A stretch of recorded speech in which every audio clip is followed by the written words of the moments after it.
Bienvenidos a este análisis. Hoy nos metemos de lleno en una idea central, y a veces muy compleja, del pensamiento cristiano, el sacrificio de Cristo. Y bueno, vamos directo al grano con una pregunta que ha resonado por siglos tanto en creyentes como en escépticos. ¿El sacrificio de Cristo nos habla de un Dios cruel que necesita un pago con sangre para perdonar? Es una cuestión, la verdad, bastante desafiante. Y miren, gran parte de esta tensión, de esta idea, la encontramos en los escritos del apóstol Pablo. Sus palabras son muy poderosas, pero a veces pueden ser desconcertantes.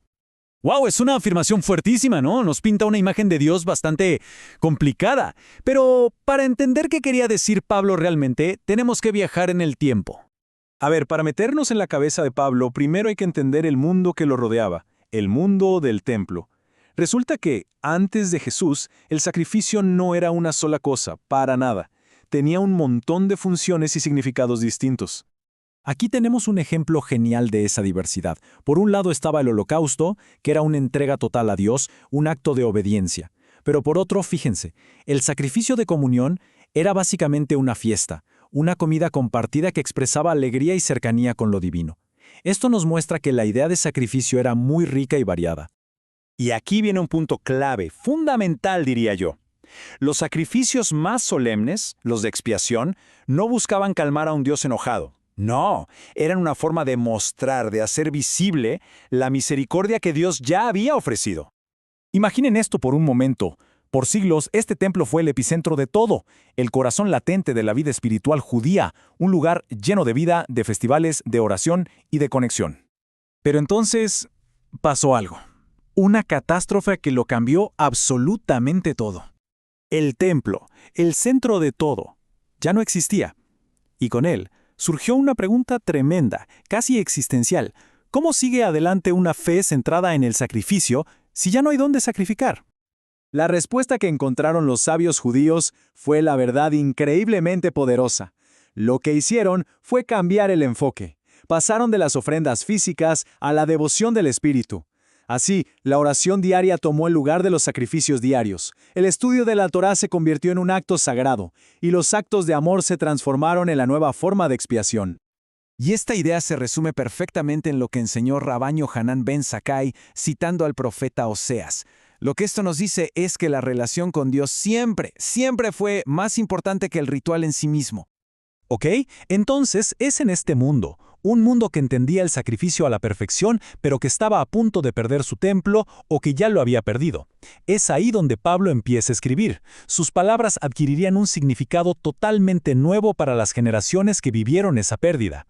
Pablo, entonces, toma una imagen que todos conocían, el Cordero de Pascua, y la usa de una forma totalmente nueva, no como una descripción literal, sino como una metáfora potentísima de liberación, de un nuevo comienzo. Pero Pablo no se detiene ahí. Usa una imagen todavía más compleja, más desconcertante. Escribe que Dios lo hizo pecado. A ver, ¿qué puede significar algo así? Hay varias maneras de interpretar esto, claro, pero una de las más interesantes nos conecta de nuevo con el templo. Resulta que, en el ritual, al animal que se ofrecía por el pecado, a veces se le llamaba literalmente el pecado. Era como si el animal mismo encarnara eso que venía a purificar. Y para explicar esta nueva libertad, Pablo echa mano de otra metáfora muy potente, esta vez del mundo económico y social. La palabra es redención. Para la gente de esa época, esto era algo muy concreto. Se refería al rescate que pagaba el Estado para liberar a un ciudadano capturado en la guerra y hecho esclavo. O sea, era una imagen supervívida de ser comprado de vuelta de un destino terrible hacia la libertad.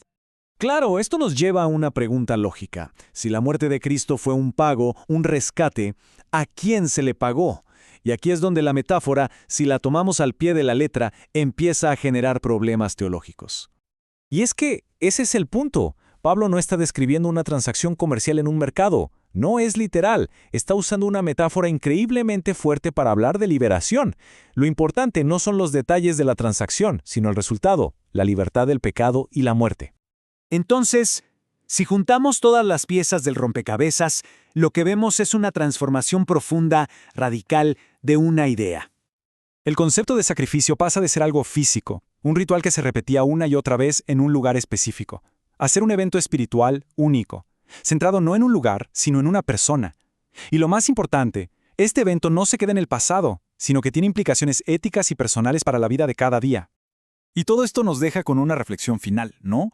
¿Cómo es que estas metáforas tan antiguas, de sacrificio, de rescate, siguen dando forma a nuestro mundo hoy? Pensemos en cómo hablamos de libertad, de justicia. El lenguaje que heredamos no son solo palabras, es un vehículo cargado de historia y significado que sigue abriendo nuevas posibilidades.